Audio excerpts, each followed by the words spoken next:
Brittany, Dad. Hey Steve, can you hear us okay? I was like, when I introduce myself, I'll say I can't hear you. I'll be Bob. You hear me? and I'll Oh, now I can. Hang on. At the last meeting. I got excited. You're in the wrong spot.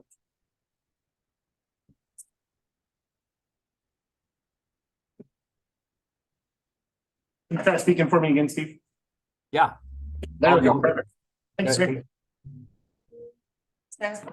Thank you for sending out the message about the training ahead of time. I appreciate that. Training. When you did that, is it the Alice training? Yeah, we already knew we were gonna do that, so. Well, it was very exciting to get a message right before St. Ted. And to ask ahead of time. So They actually they got a letter about a month ahead of time as well.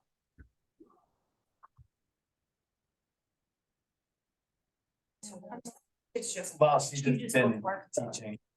They just opened this weekend.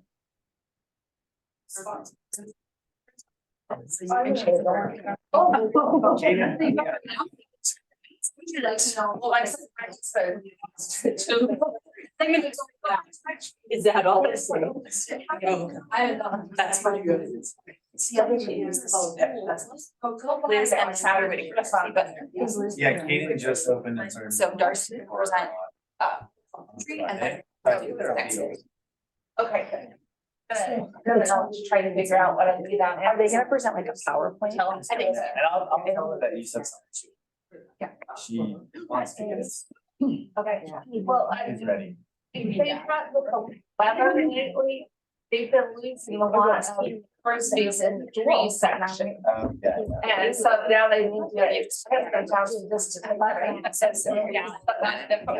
Yeah, she did.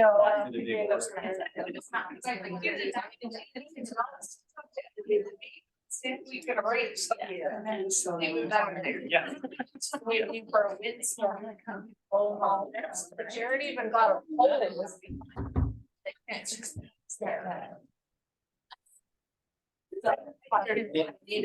to do a little bit of hard work. So I can know those. Rest me off at the park. Cause there's one section.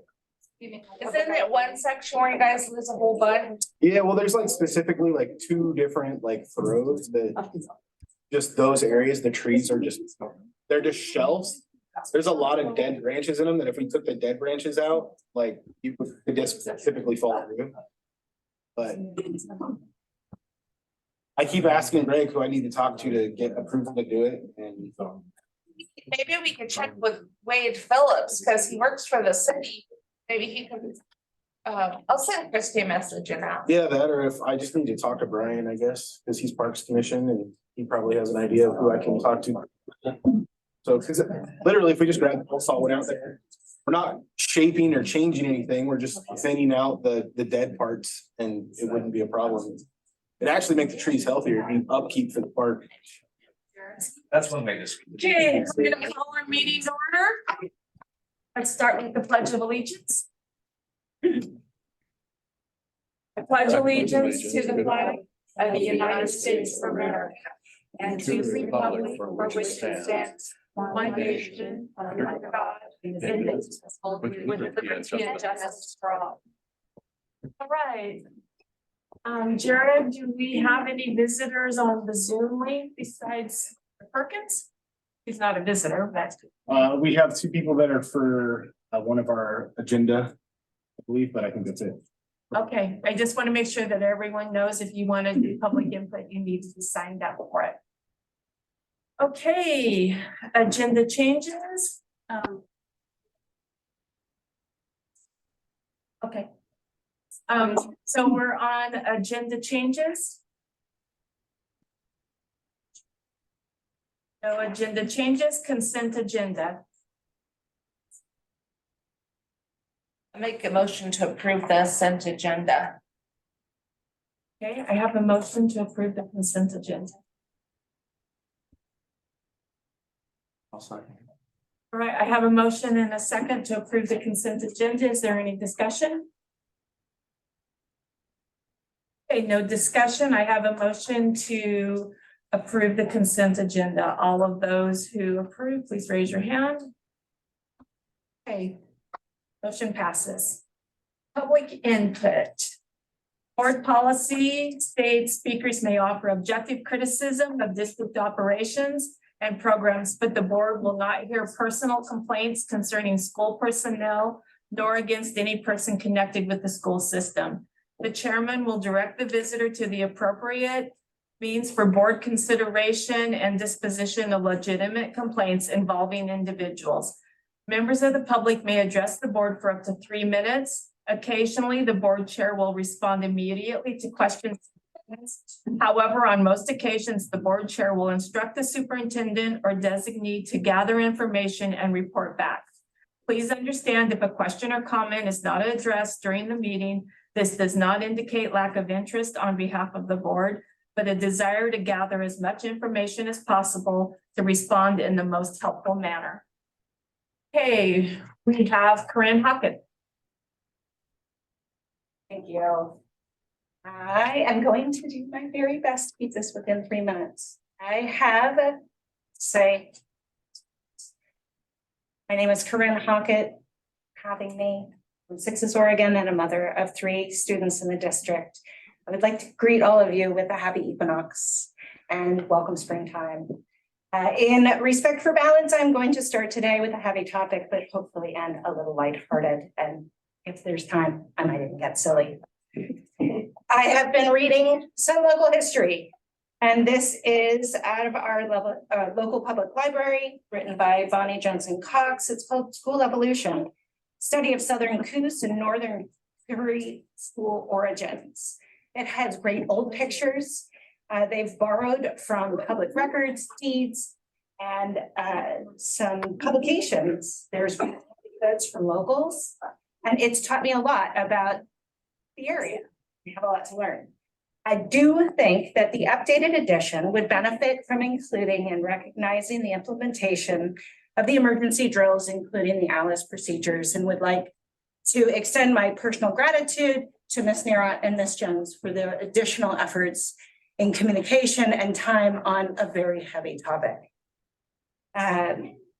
Within that, these emergency drills are very important to support our students in feeling protected and prepared. I do wish for the board to differentiate the fear of an unknown emergency and the stress of learning within the proximity of bullying behavior. The anxiety of navigating a bullying atmosphere can manifest in different ways. Behavioral changes can arise in eating, sleeping, and bathroom habits. Or it's simply a loss of interest in once what brought delight. When power dynamics are maliciously manipulated, even adept learners' enthusiasm will wane. While this seems to be a perennial conversation, I believe that it is immediately relevant. They do mention more than once in here different teaching techniques, as well as teachers who have really shown up for kids that need it. I applaud the board in engaging in dialogue. While this may bring up criticisms or past grievances, it is important for these to be heard by the public. When seeking solutions, I find value in reflecting on what may be working.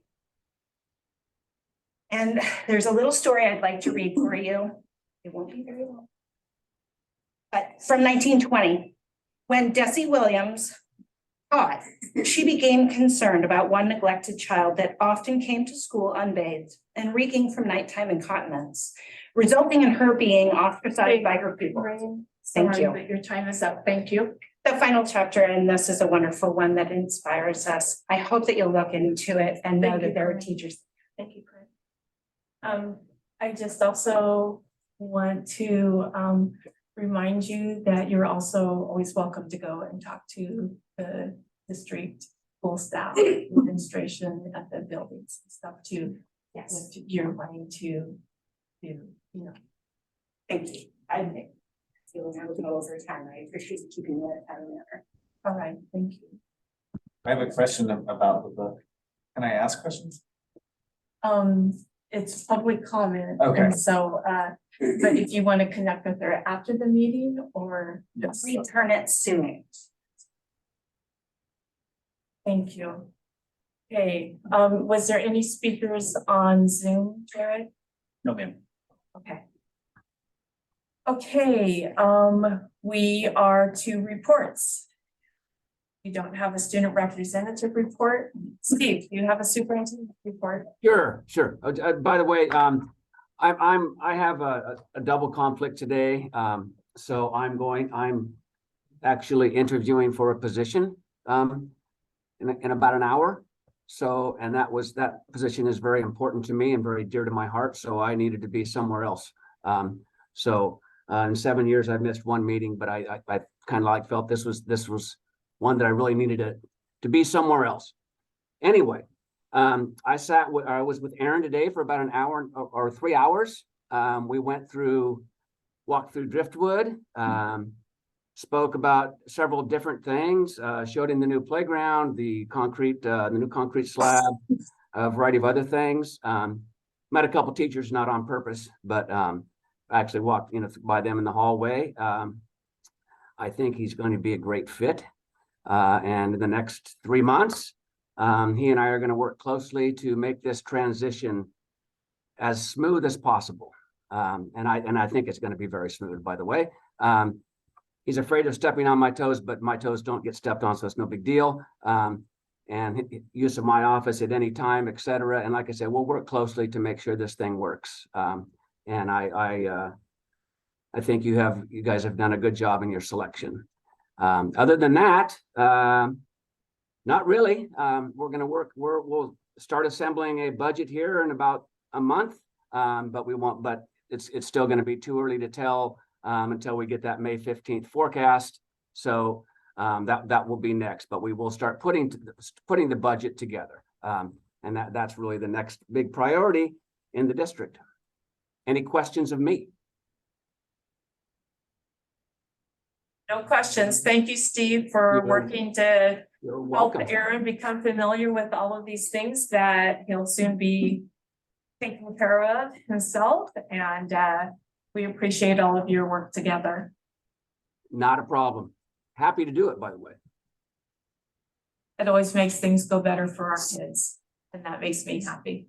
So, not that I'm the only one that has to be happy, but I do like to be happy. So, transportation maintenance, there's a report in the packet.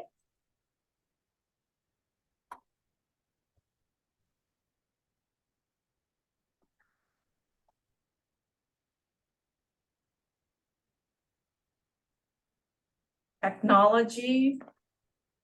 It's a report in the packet. There is, and there's also an IT surplus list that I need approved of so that I can get some of this stuff out of my storage. It was approved. That was. Yeah. Excellent. Principal's report. So I had some opportunities to sit with Mr. Miller as well to discuss some of the programs that I oversee and kind of get them up to date. And so I spent about 3 hours with him last week and about an hour this week. The other thing I want to point out to the board is that Mr. Stallard has been working with Curry County Sheriff's Department. They would like to come up and do the one pill can kill assembly.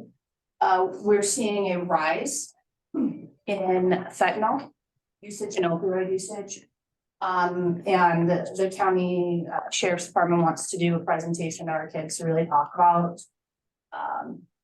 why it's not a good idea to be taking. It is a DEA approved assembly. It's about 30 minutes. We're planning on doing it sometime in April. But it is one of those things that our sheriff's department has said is now really kind of kicking up a lot in Brookings area. And they're seeing a lot in the Coos Bay area, and we're trying to be proactive. And so we will be doing that for our 7th through 12th graders to really talk. And there has been some conversations that Mr. Stallard and I have had with kids about it, but we've also heard a lot of things popping up in the community, rumors that we just want to be proactive and really educate our students about the dangers of things, because right now you just never know. And so we are going to do that in April. All right. Thank you, Krista. And then enrollment, that's in your packet. And we're up to new business, sources of strength, which is curriculum, and Ashley Jones is our presenter. She's not the presenter. She's gonna introduce the presenters. Okay. Hi, I'm Ashley Jones. For those of you that don't know, I'm the school counselor for the district. Also, the person that spoke out of turn at the last board meeting because I got too excited. But I just wanted to introduce, we have Darcy and Liz with us from Matchstick Consulting, and they are going to talk about a curriculum that hopefully we'll be able to implement at Driftwood and at Pacific. They'll give you all the information and an overview and that sort of thing, but just with all the changes and stuff, I think it's important that, you know, you guys are aware of what we're looking at and hope to implement for next year. And you guys do have some handouts. The handouts, I Yes. believe, that you have is an overview of the program and talks a little bit more about the secondary piece. We will leave some books in the district office. It's curriculum specific to grades for the next 30 days for viewing, and then we'll bring it back to the next meeting to see. And it is a social emotional learning curriculum that is a K through 12. Right now in the state of Oregon, they're actually giving, the curriculum is free. And as you'll see, I have a Sources of Strength shirt on. They did not provide that to me. I worked at a school that had Sources of Strength implemented.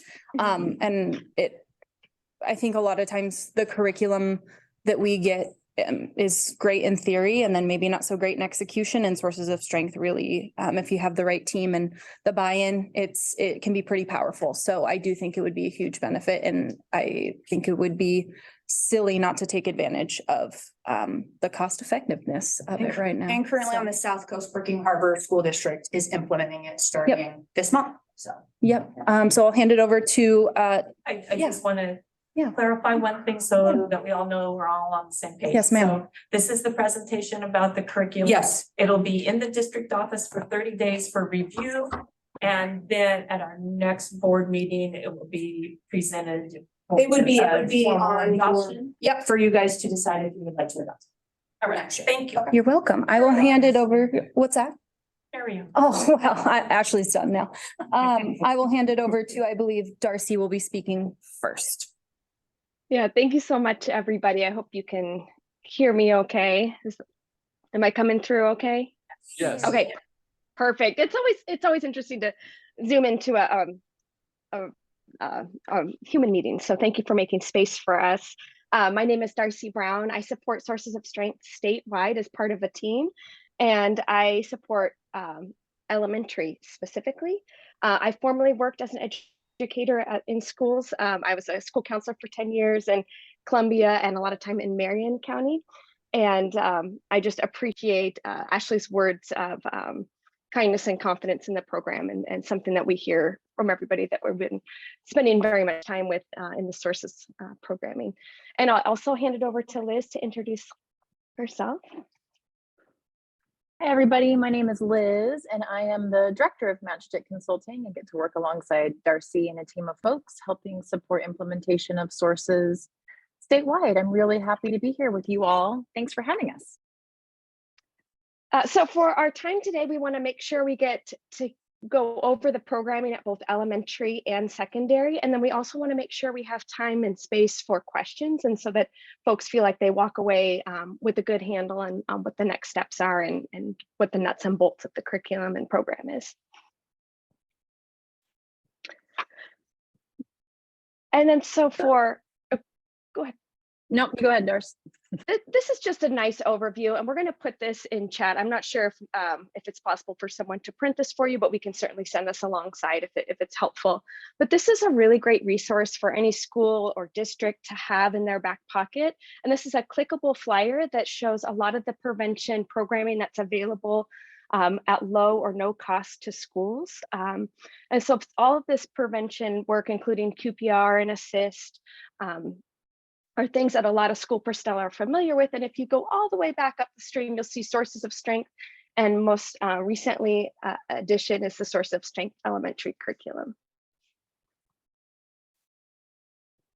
So Sources of Strength has been around since the 90s. It's really been a powerful program that has helped students and staff find ways and just lean into prevention. And the cornerstone of how we talk about that and what that looks like for students is what we call the wheel. And this wheel is as relevant for adults as it is our kindergarten students, our middle school students, our high school students, and we actually have several implementing colleges and universities in the state of Oregon as well. And so what this is really a reminder to reflect on the strengths that are available to you in your own life and really define what those things are. And so we invite students as young as kindergarten, all the way up to college and university to really identify what are the pieces, what are the things that get you through hard times. And our hope is that kids will have a constellation really planned ahead of time before they're navigating those life's inevitable ups and downs, where they can identify who is the family support that I can lean on right now, who are the mentors that I need to reach out to, what are the pathways to help, and what are the ways in which I can be resourced or my family can be resourced with the supports that I need at this moment.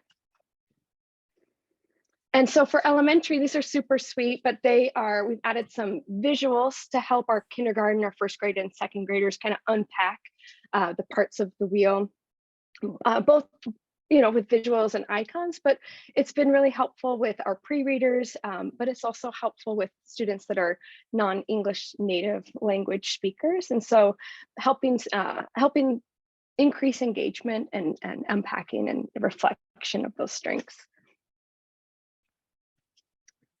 And so the elementary curriculum is a tier 1 curriculum, and this can be taught universally K through 6. And there are kindergarten, first and second grade are all unique curriculum. And then the 3rd through 6th grade is a universal that can kind of be picked apart depending on what each particular school needs. And I think what's really great about the curriculum is there's no one size fits all. It's really an invitation for schools to kind of take a look at what makes sense for them and pick the parts that really complement the work they're already trying to do. And our role is really to come alongside you and help identify what the unique needs of your community, help make it make sense, make it meaningful, and support whatever the needs that come up in your local community. And we're in schools, small frontier schools out in Harney County, and then large and small districts throughout the state. So just to name that this is a really flexible curriculum and can work alongside the pieces that are already happening in your buildings. Just to look a little bit deeper at the 3-6 curriculum, you've got the first 4 units are really about introducing that wheel and helping students understand the different strengths that are unique to them, that are available to them in their own lives. And then we spend time learning about the brain, parts of the brain, and how the brain and specifically particular parts can impact our emotional states and ultimately impact our choices and our decisions and how we decide to step through or manage a situation. We give them a lot of different skill building and practice with emotional regulation. So whether we have students that feel like they're shutting down or feel like more activated, we really invite students to try lots of different strategies and coping skills that work for them. And then unit 4 is connecting to help and really normalizing help seeking, everything from raising your hand because you need help with homework, or I have a conflict with a peer, or I'm concerned about a significant issue among friends, really eroding that code of silence that can transcend into the upper elementary and middle school transition. And then the last 5 units are really a deep dive into each part of those wheels, and those can fit along grades 3 through 6, wherever it makes the best sense for school planners. The kindergarten, first and second grade is really those pro-social skills and routine building that we're already doing in our younger kids' classrooms, getting to know each other, learning about strengths, learning about parts of the brain and regulation skills. And then again, really emphasizing that, learning how to ask for, how to receive help, and how to connect with help in a variety of situations. And there's a really cool opportunity with the elementary programming that staff is invited. And so folks that attend our coaches training, is what we call it, can bring reflective work and staff wellness practices back to their buildings to help school staff really feel supported and increase awareness about what's activating them and be able to model healthy strategies for students. And we know that the curriculum alongside those adult strategies and modeling are where we get really positive social norming happening in schools, and really prevention, not only in risk and suicide, but also in substance abuse, prevention and bullying, and relational aggression. So it's a really beautiful, comprehensive program that's written by educators. And I will hold that, and I know that's sort of a fire hose, but I will pass that over to Liz to share a bit about our secondary model. Thanks, Darcy. And so the secondary model is different from the elementary model in that it is not a classroom-based curriculum. It is a youth-led training model where we take some core components that are up on the screen now, but the secondary model has been around since the 90s, and then the elementary curriculum is relatively new. So it's this really cool opportunity to build down on an evidence-based suicide prevention model that Darcy named. We know the prevention and protective factors that it builds on are protective for so many issues: substance abuse, violence. And so it's really meant to create places of belonging and schools of belonging, increase the presence of trusted adults, and really demystify the process for asking for help. And like Darcy said, this is going to look different in every school that it's at. So what sources of strength could look like at Pacific High School will be totally different than what it'll be at Brookings Harbor, than what it will be in Joseph, and what it will be at Centennial High School, because it is meant to shine a light and elevate the culture of that school. But there's some really consistent pillars of this model. The first one is adult advisors.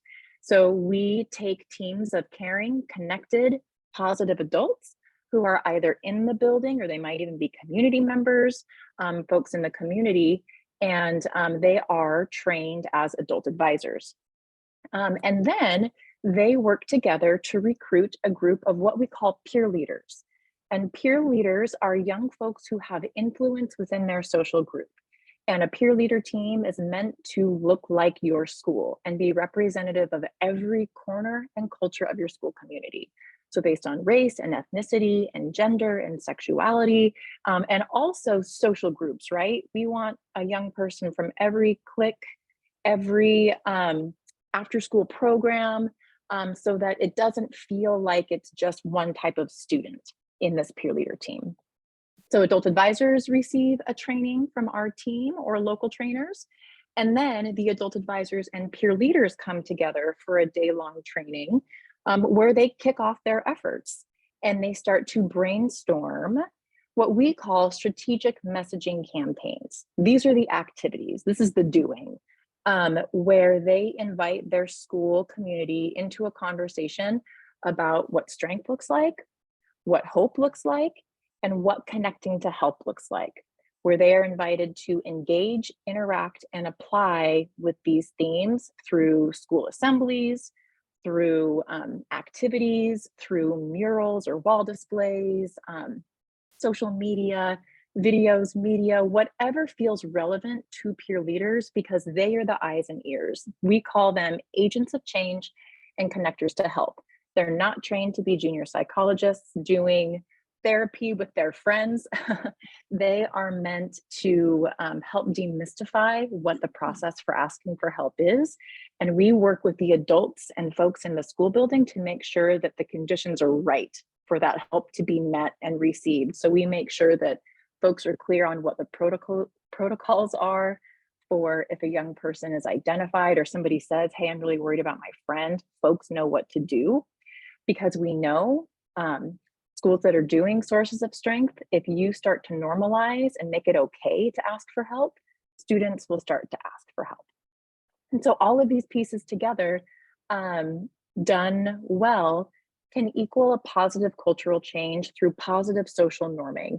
And positive social norming is this idea of, instead of saying 20% of students in our school binge drink, say no to alcohol, you could say 80% of students in our high school are connected to an after-school activity.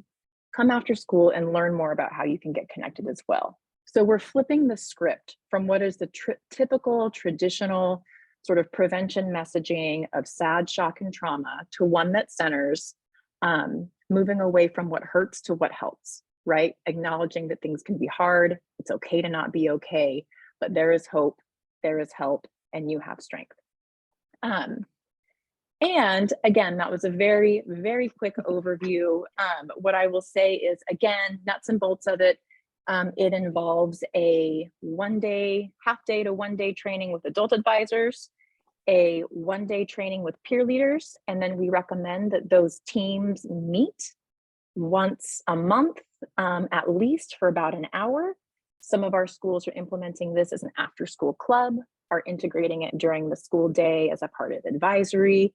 Others are even doing it as an elective credit class. And so our job is to really come alongside every school and have a conversation about what makes sense for you, your school, your community, and help support you in whatever way that can be.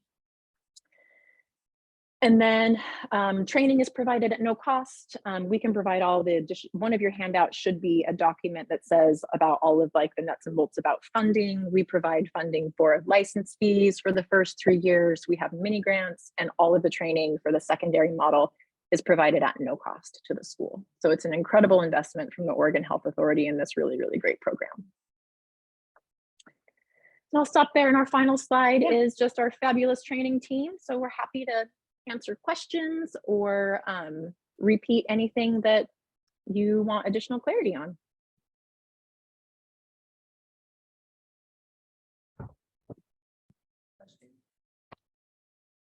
So much information. If I may, I know I've talked a lot, well, I think Darcy and Sky have met with me for at least a half hour, 3 times now? They've been willing to answer any questions. I also have some experience with the program. If you want to talk about it more, I'm happy to do that. Overall, here's what I'll say. All of those things, on some level, the school is doing. Whether it's me or all of us or whatever. Sources of Strength is a way for us to have the same language and literature and support sort of all the way through. So I don't have anything, that I do with the kindergartners that I also do with the 4th graders, right? Like we might have a similar topic of bullying, but this is one curriculum.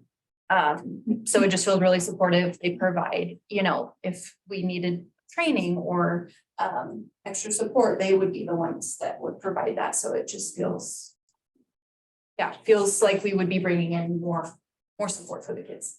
When would you plan on implementing this? Ideally next year. That's Would the training start then in the fall, or is that something we could do during the summer so we're ready to implement in the fall? So one of the trainings, so you also have to be, and jump in, Darcy and Liz, at any time, if I'm misspeaking, but so there is a training, you have to be trained in the elementary curriculum as well to be a coach. And so there's one of those in April. And then from my understanding with the secondary model, we would get our adult advisors together first. And from what I've spoken with Darcy about, like, let's say, because Brookings is doing it as well. So let's say they have some adult advisors that need trainings, like we could all do a training together or something. So it just depends. I don't think there's set dates for that. You're absolutely right. You nailed it. So we really work with, at the secondary level, we work with each individual school to schedule their trainings when it works for them. Y'all working in schools know that's absolutely some of the hardest work, is just finding a day that aligns with calendars. But yes, that is done through our team, and we work with your point of contact at the school to organize that training. And we really try to do that when it works best for you. Just for reference, we are absolutely able to do trainings in the summer. And also part of that work is, but we also can train, in the fall, we train through the winter. We're still training schools who are starting implementation now. Some are starting to train in the spring for the plans next fall. So it's really based on what's going to best meet the needs of your school. So Liz, when you get into training and it's outside of the workday and it's a school employee. So basically you stipend them. Is that part of that mini grant, or is that a responsibility of the district? Great question. So there's a couple of things. As a first-year school, first-year schools also receive $1,000 in startup funding, again, for the secondary model, because we understand the first year launching a new program is a big lift. And so oftentimes we will have schools that will use that $1,000 to support, out of contract time, sub costs to support folks being able to attend during a school day. And then we also have those mini grants available, and that could absolutely be used to support, stipends, out of contract time, subs, food for trainings, food for meetings, anything you need to support your program work. So do you Good know question. if it's a citizen and not an employee, which means they're going to go through a battery of volunteer work for us, because just as we've been working with our legal counsel on volunteering, and have found out that volunteering's contact with kids is not great, but that's necessarily contact with kids, but that volunteers, if we have such a thing, and that's going to be kind of up to Aaron, we'll go through the same battery of safe schools programs as our regular employees would, to have contact with kids. And that would probably be group work if it's adult, I guess. Do you know, do districts pay those volunteers, or is it just complete volunteer? If it's a citizen and not an employee. Not an employee. Great question. I have not heard from any of our implementing schools them name that they are paying or stipending any of their sort of community member volunteer adult advisors.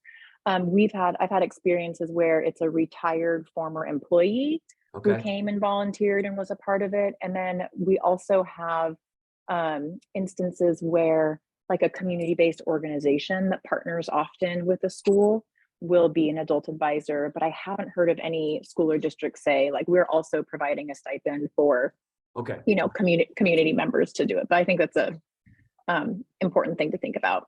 Okay, thank you. Yeah. So is this being presented for us to approve? No, so it's a curriculum. So according to our board policy, that's the elementary piece right there. K-6. K-6. This will sit in the district office until the next meeting. And then because it's a curriculum at the next meeting, anybody will have the time to go look at the curriculum. And then at the next meeting, that's when you guys will decide to approve or not. Thank you. Go ahead, Bob. I understand the value of having a curriculum that's going to extend across all the grade levels, whatnot.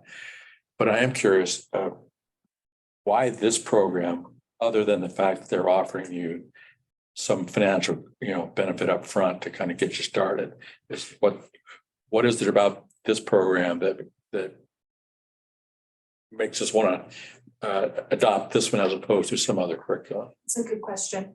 I'll answer it from my own personal opinion. I've seen how it can work in a school, so that makes me feel more confident already, right? Like I don't always have that background of being like, oh yeah, I've seen it and it works. Also, if you go back to that original, and it's in the pamphlet, to the stream picture. What that stream shows is suicide prevention programs. And most of them, if not all of them, are in the middle or down the stream. Sources of strength is at the very top, which means it's preventative in nature. And as you saw from the presentation, it's not just suicide, prevention, it's strengths-based. So what does that mean for our kids? What does that mean for our staff? What does that look like in our school? And I think that's really important in a small rural area where what Portland does or what Salem does or what Brookings does isn't necessarily going to be what we need to do or should be doing. So it's flexible, which, is great for me too, and great for the kids. And yeah, that's just my 2 cents on it. If you also look at that stream pictures, I can't remember, there was a Senate bill passed about 5 years ago that all districts are required to have policies in terms of suicide prevention plans, which we do have them. Which one is it? Addie's Act. And so this fits that piece that the state is trying to implement. So we do have a suicide prevention plan. I believe it was presented to the board 2 years ago. Yeah, and I'm in the process of attempting to update it to fit us a little bit better, and to hopefully include something like this. Our staff has been QPR trained 2 years ago. We were QPR trained, which is part of the plan that we had. QPR means what? Question, persuade, refer. So if you look, it's on that, I can't remember that. It's on that piece as well. It's like down. It's down a little bit. So this you're talking about is just an SEL curriculum that really helps that prevention. And then it kind of helps as we go through, we have our plan, we have the suicide prevention. It just kind of all fits together. Now to go back to yours, this program, I actually sat with Darcy and Cy, and it just seems to really fit the ability for us to adapt to what we need versus going, here's curriculum, have fun with it.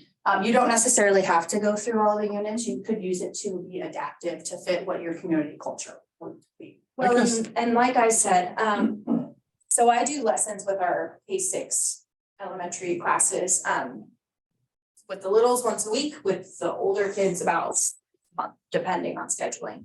And all that stuff they talk about, so brain science and, emotions and how to, be a friend and all those things. We're already having those conversations. I'm kind of, pulling from different curriculums that I already have. So this will give you some materials. Correct. to work. I And get it's that. more longitudinal, right? Like Yeah. it goes through. Like I said, I the- appreciate that as an advantage. Yeah. I guess what's still kind of concerning me is, Sure. how long has this program been around? And is there any evidence that you can objectively point to that says, okay, schools who have this program in place are doing better with respect to this problem than in schools who don't have it? Hey, Liz. Yeah, I'll let Liz answer that, but it Liz has or been Darcy? around since the 90s and it is evidence-based, yes, but I'll let them share their expertise on that. Liz? Yeah, sure, I can start with that. And I know we sent a package of materials you all may have, and we can send it in a follow-up email as well. A bluish, purplish 2-pager. It's an overview that gives some of the evidence base, specifically for the secondary model. And that is, as we mentioned earlier, it has the stamp of being an evidence-based practice or an evidence-based program. And in their research found that peer leaders, so young people who are trained in sources of strength, are 4 times more likely to refer a suicidal friend to a trusted adult. And so it really does have a strong decades worth of research behind it. We are in continual evaluation how it's working here in the state with the University of Oregon Suicide Prevention Lab. So we're constantly working on that very question, because it's a really good question to be asking. Well, what is the impact? Is it actually making a difference? And we also hear from folks who are doing this work statewide that it changes the way, because it's the purpose of it is to build connection and relationship. And we know that first of all, that takes time. And so to actually trickle down and see changes in mental health status, in suicidality thoughts and attempts, that's going to take years. But some of the more immediate things that we see is students feel like they belong in school. Students feel like they're more connected to their peers. Students feel like they have a person at school that they can trust, which is the #1 most protective factor for so many issues, including suicide. So we can certainly give you, if you're into peer-reviewed journal articles, we can absolutely send those to you as well. And then the elementary curriculum is evidence informed. If the randomized controlled trials take years to implement, and so those are in the works, but it's really rooted in all of those evidence-based practices from the secondary model, but developmentally appropriate for littles. Darcy, anything you want to add about the evidence for elementary? I think that you captured it really well. We do, we get reflection surveys at the end of each year, and we look at the way folks are feeling like this has impacted them across the state. And we consistently hear about the way that kids are talking about regulation, identifying their emotions, and having that continuity of language over time, especially at those transition points. So when you're thinking about kids moving from elementary to middle school, it's like teaching them to scan their environment for those trusted adults in their new context. And how do you identify a positive friend in this new context and navigating new social relationships? And so some of those critical points, anecdotally, we know that there's evidence, but again, forthcoming as we're working on collecting that and further developing that with University of Oregon. Well, I guess that's, she kind of hit on, I guess my concern is there's a lot of anecdotal thing that people like to talk about. We think this makes a difference. I'd like to know that there's some data that actually shows that the program is worth adopting because it actually does help kids, as opposed to, well, I feel better about things. That's great. They feel better about things. Does it translate into, better outcomes for the kids? Actually, that's my one. I guess that's my big. It sounds, thank you for bringing this in, and I'm really excited about the fact that there's an adult advisor portion of that, especially for the upper grade levels, because I think that's really what we're lacking in our community, is like seeing other people who are leaders like step up to the plate so that students can see that there's like adults are good, and that it takes some burden off of like Ashley being the only person who is telling them this. I mean, even if you go to, all of this trickles down through our society. If you go to like a skate park and you're skating, kids are terrible to each other. And there used to be an adult would say, hey, like, this is the way things are regulated here, not in a negative way, but like, this is the community asset. And I think this is cool. This is steps to get back to like working together as a community, like talk to each other. So I'm in support of it. Thank you. Didn't we have a peer curriculum or program a few years ago? We had one prior to when I came. I can't remember what it was called. It was a county-wide one, but it no longer exists. Okay. And the other thing. Excuse me. On that point is a lot of curriculums in my experience, and I don't know all of them. I don't know all the things, but have buckets of what they're talking about. So like, there's one curriculum that is a peer support program, and then there's one that is like classroom based, and then there's one that is adults. And this feels like it has a little bit of everything that we can make Right. what we want. I look forward to looking at the curriculum. Yeah. Thank you. Thank you, Darcy and Liz. Thank you for coming. Thank you so much for having us. Thanks for your time. Thank you. Take care, everyone. Bye-bye.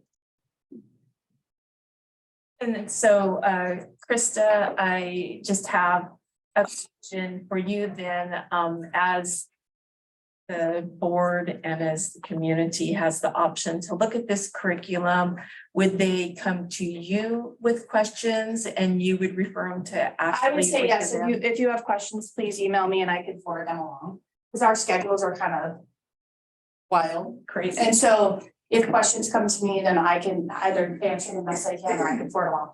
Yes. All right.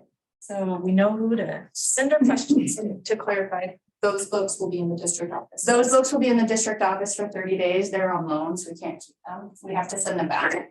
Yeah.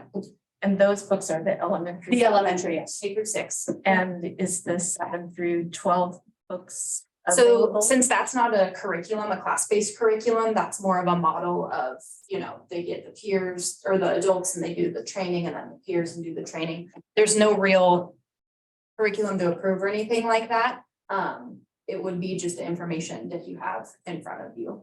And a lot of it would be based in what is in those books, because it just follows them through. So. Okay, thank you. Thank you. Okay. Old business. So when we were approving Erin's contract and the hiring process, we had approved for Erin to have 5 days of like pre-contract work in order to participate and make our transition smoother to our new administration. And as we have between Aaron and Steve and their discussions for moving the district forward, it is been suggested that it would be beneficial for us to have more than the 5 days for Aaron to be able to work within our district to facilitate the transition. And I wasn't looking at a specific, we are going to do so many days, but Steve and I had talked about a range of 10 to 15 days total, which would be another 5 to 10 days that we would be adding to those 5 days. And so that's kind of where we're talking about. And I'm looking for a motion to discuss that of adding another 5 to 10 days to the already approved 5 days. So will we be writing a contract for that? Or is it an addendum to the contract? What is the legal procedure of doing that? This contract includes a stipulation that he is paid per diem.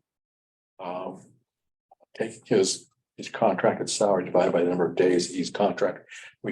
That much per day for any day that he works outside of the terms of his regular. So do we have to approve a certain amount of days? That's, she's asking the 10 to 15. My only question is, can we have the budget? Yeah, I was going to ask Amber that too. Yes, we do. Amanda, do you want to address that? Yeah, I talked with Steve briefly earlier today. Yeah, there are funds available. Actually, we could probably use ESSER 2 funds for that. So it wouldn't even come out of the general fund. It's just additional days that it would cover. So yeah, that shouldn't be a problem at all. So if we approve 15 days and let's say something comes up and he needs more, or we need to approve something else, then does the board reconvene and discuss that at that time? That would be what I would do. I feel like as a board, we should be aware of how many days we are paying our. Right. I'm not saying that we're gonna just, approve a lot, but if Yeah. something were to come up and he's already used the 15 days and his contract hasn't started, I just wanted to know what the procedure would be at that time. So, well, I was gonna make a motion. I was going to ask a question. No. Mr. Perkins, Mr. Miller. Yeah. Would 10 So, additional days, would 10 Well, no, additional no. days do it? Those are suffice. Aaron and I talked, the biggest thing coming up for him is to find a principal. And that's going to be time consuming. That's a huge job. And I think that's going to take him some time, because honestly, he needs to assemble his own staff. I don't assemble his staff, nor does Krista ever assemble her replacement. So, in that situation, I will follow his lead. But his it's his person that is going to run both buildings. So it's crucial to Aaron for his success to hire his person. So that's going to be a lot of it. And then of course, we'll do some starting of negotiations before July 1. And again, he needs to sit with me in doing that. So like I said, it's not going to go over that amount of days, and it might not even get there. I just kind of felt like if the smoothest thing we could do, because the money's available, and honestly, you're saving about $30,000 on me that 2 years ago you would have been paying. So the money would have been in the budget anyway, but it's not, because we reduced my days. But like I said, so it's not an over expense by any means, and to me, it's the most worthwhile expense right now that you have going, because you're losing an administrative team, and I want him to be successful, and he can, and he will be. But like I said, just knowing, he needs to know every nook and cranny of the district, because he's not going to have the principal like I had when I transitioned in there. I had Krista. She was already there. Aaron's going to have nobody in the administrative team. And with the exception of Ben, but the leader of the buildings, he's not gonna have. So it's, like I said, it's crucial, but it won't go over that amount of days. Will he be, oh, go ahead. Over which number? It won't go over 15. Okay, And I don't even think even close. I mean, I don't have that many days on my contract. So I don't think, I don't think, he and I don't think are too worried about that. So. So will he be coming in district to go during the budget time too? Yes, I make a motion to approve up to, but not to exceed 15 days of pre-contract work days. Mr. Aaron Miller, the potential for further discussion and contract amendment if needed. Okay, I have a motion. Go ahead, I'll second it. Okay, I have a motion and I have a second, and the motion is to approve up to 15 days of pre-contract work for Aaron Miller. And the board will revisit if it is determined that there may need to be more days. Is there any discussion about that? the 15 additional days, 15 total. 15 total, Bob. Up to 15. Okay, no discussion. I'll call for the vote to approve up to 15 days of pre-contract work with a revisitation if more days are needed. All of those who approve, please raise your hand. Okay, pass unanimous. We're gonna work you to the bone, Aaron. He's ready. Thank you. You're gonna feel the love. Okay, so we are at the end of our meeting, board comments and reports. Just some positive comments about our school district. We have successfully gone through the hiring process and have a superintendent for our district. We're moving forward and filling other positions that need to be filled. And I just like to take this time to say thank you to Steve and Krista for all of the work that you have done, and tell you that I will miss you both. And to also thank you for your support of Aaron as he's coming in. So thank you both very much. And if I could just bring up during that time that last month we asked to see the bully policy. Okay, so what? Sorry, I was sidetracked. I was okay. listening to No, Steve. I was just gonna bring up the fact that last month we asked to see the policy and it was emailed to us, and Yeah. next month that policy will be brought for a first reading. It's okay. No. So if you want to review the policy, and just so you know, that is the newest OSBA policy there is. So I'm not sure how you might want to change it, but if you want to review the policy, the process is go to a review. Okay, that's what we would do first. So if after looking at that and giving yourself time on that policy, if you want to go to the next step, that would be we review it. That wouldn't be a first reading. Okay, well, you said in our meeting for the chair and vice chair, you said that you're gonna bring the volunteer policy next month and that you would bring the bully policy Right. for us to review Okay. at the same So- time.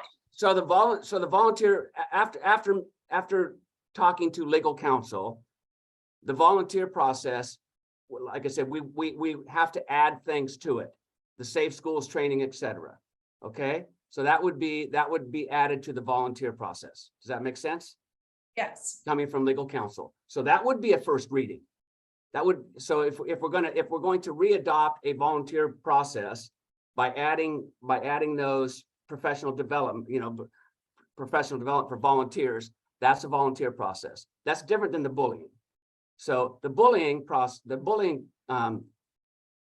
policy in itself is almost brand new. But again, if you want to review it, we can. But you know, but that's not just discussing bullying. We don't get into that conversation. If you want to, if there's a policy situation or verbiage that you want to change, then bring that. And bring those suggestions to me, because I would suggest you don't change it. That is the superintendent's, that's what I have. I wouldn't change it at all because it is required from the OSBA and that's what they have. But if you want to do that process, then you email me on the verbiage, changing whatever wording you may have, and then I will send that to legal counsel, and then we would do a first reading and a second reading. I'm saying I would suggest you don't change it at all. Volunteer process needs to be added to. That's correct. If we want volunteers that are making contact with or overseeing any kind of, they don't make contact, but overseeing the playground, et cetera. If that's. Was there a that's what you want. suggestion to change the, I thought we were just trying to have a discussion on behavioral issues in our school at some point or something. But okay, but that's not those discussions need to be had prior. I mean, it starts with the building principal. Then it would come to me, and then it would go to the board. Board doesn't discuss behaviors in classrooms. That's not what you do. And I'm going to be hardline on this because that's Steve, we got it. Okay. And that's where I'm going.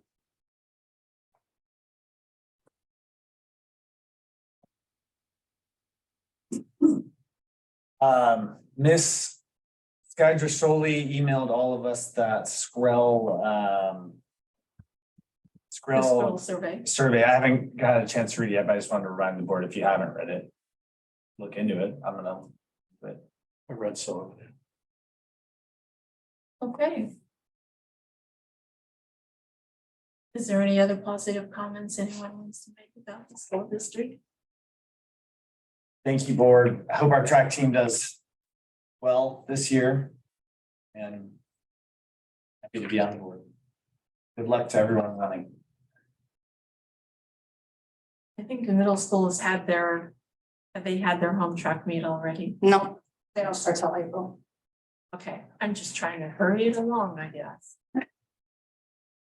Okay, so future agenda items. Like to ask that we put view of the district goals on the future agenda. Okay.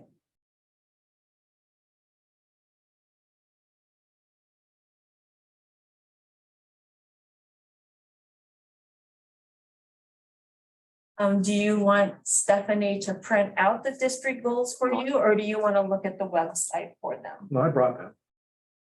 Okay, yeah, but you did. But if we're discussing it, we all need to know it, so. I thought it was just to put it on the agenda for a future item today. Yes. Yes, and so if it's coming on as future, then they need it, they need the information.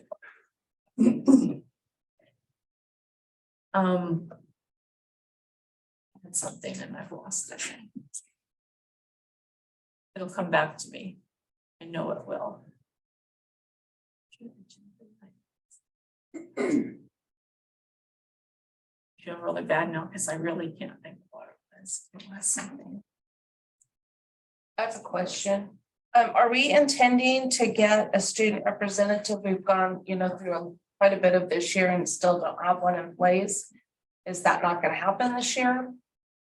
I don't have an answer to that for sure. I just know that from my understanding, there hasn't been student interest, or if they had interest because of other things they're doing, they haven't. I remembered what it was. I was just gonna make a little note here so I don't forget while we're talking about student.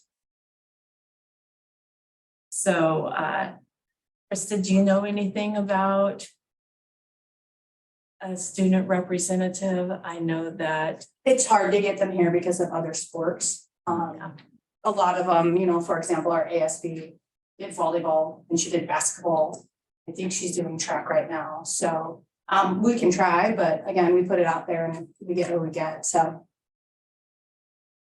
I noticed though. Well, I have two, I don't know who we would request this for, but it would be good to hear from Senator Brock Smith on like the CTE bills that are going through that are proposed. I don't know if he'd want to present or maybe has staff. And then I think Mr. Jones, you guys have a new 3D or a CNC machine in the shop, and it'd be cool to hear about that. I don't know if you want to. Stephanie, do you want to see if Rob wants? Okay.